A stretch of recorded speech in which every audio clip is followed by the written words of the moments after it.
Olá, eu sou o professor André Luizatec e nesta aula vamos dar continuidade aos princípios da dinâmica e essa aula específica sobre leis de Newton, ok? Só que antes de ver quais são as três leis, nós precisamos ver algo que é primordial para você entender as leis, que é a força resultante. E o que é essa tal de força resultante? Nada mais é do que a somatória vetorial. Lembre-se que todas as forças nós falamos em direção e falamos em sentido, e intensidade também, de todas as forças aplicadas em um corpo. Então, só para dar uma relembrada básica aqui em vetores, eu vou colocar um vetor aqui, que vai representar uma força, eu vou colocar um outro vetor aqui, ó. Ok? Bom, quando os dois vetores estão na mesma direção e no mesmo sentido, o que você vai fazer? Bom, você vai simplesmente somar as intensidades, os valores, e a resultante vai dar aqui, no caso, para a direita mesmo. E se eles estiverem em sentidos opostos,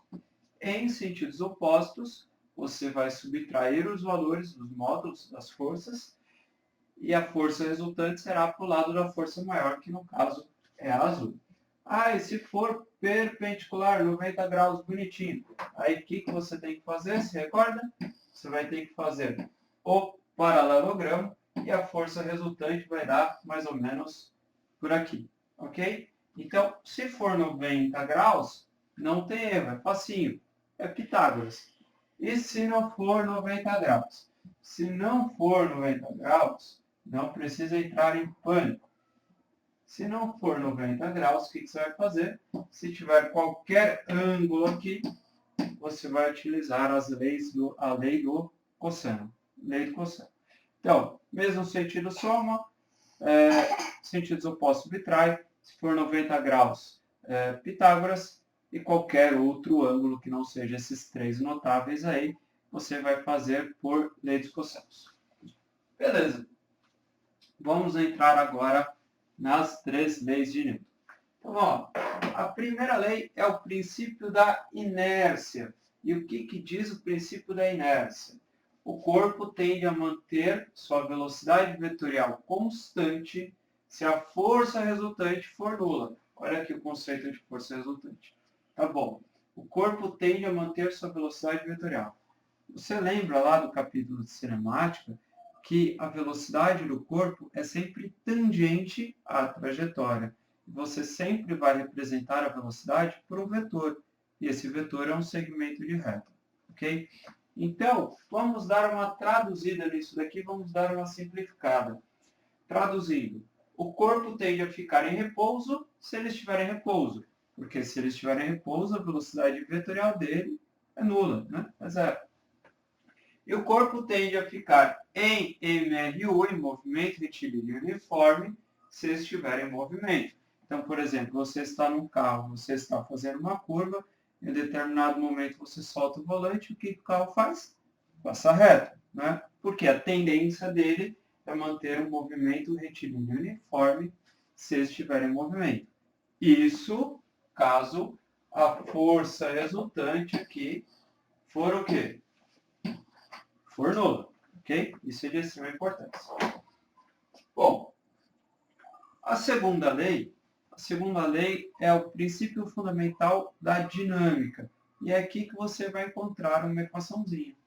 O princípio fundamental da dinâmica diz que o produto da massa e da aceleração de um corpo é igual a quem? É igual a quem? Olha aqui, ó, força resultante.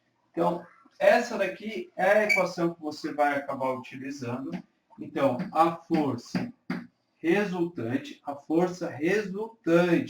somatória de todas as forças, ok? Não é só peso ou só normal, é a somatória de todas, ok? Tudo bem, você pode falar, quando a caneta está caindo tem só peso. E só peso se eu desconsiderar a resistência do ar, ok? Então, força resultante, soma de todas as forças. Isso é igual a massa multiplicado pelo valor da aceleração. Isso daqui é de extrema importância, ok? Os exercícios você vai utilizar utilizando essa equação. E para a gente finalizar, a terceira lei de Newton, para finalizar a aula, é o princípio da ação e reação. O que esse princípio diz? Toda força provoca uma reação com as seguintes características. Então, vamos ver.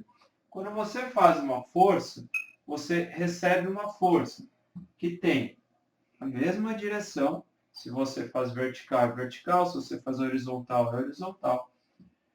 A mesma intensidade, ou seja, o valor. Se você faz uma força de 10 newtons para a esquerda, você vai receber 10 newtons para a direita. Os sentidos são opostos, exatamente isso. Mesma direção, mesmo valor, o sentido muda, né? Aqui tem uma novidade. Mesma natureza. O que eu quero dizer com mesma natureza? Se for uma força de campo, é uma força de campo. Se for uma força de contato, é de contato. Como assim? Tá. O peso. Esse corpo é atraído pela Terra, não é? Sim. Ele está em contato com a Terra? Não, ele não está em contato com a Terra e existe essa força. Se você pegar dois ímãs, os dois ímãs vão se atrair ou vão se repelir, dependendo da forma que você vai colocar. Você já brincou com ímã na sua vida. Isso são forças de campo, ok? Agora, se eu pegar, por exemplo, a força normal não é uma força de campo, é uma força de contato. O atrito, a mesma coisa. Você precisa ter o contato entre dois corpos para ver o atrito. Então, aqui tem até uma pegadinha de vestibular, que peso e normal. Isso daqui não forma par de ação e reação. Peso e normal não formam par de ação e reação. E para finalizar, é independente dizer qual é a ação ou qual é a reação. Então, por exemplo, se você dá um soco na cara de alguém, você pode falar, por exemplo, no nariz, eu dei um soco no nariz de alguém, eu posso falar que eu tomei uma narigada na minha mão, que eu estou falando exatamente a mesma coisa. Ok? Se você gostou da aula, dê um joinha, inscreva-se no canal. Toda terça-feira, vídeos de dinâmica.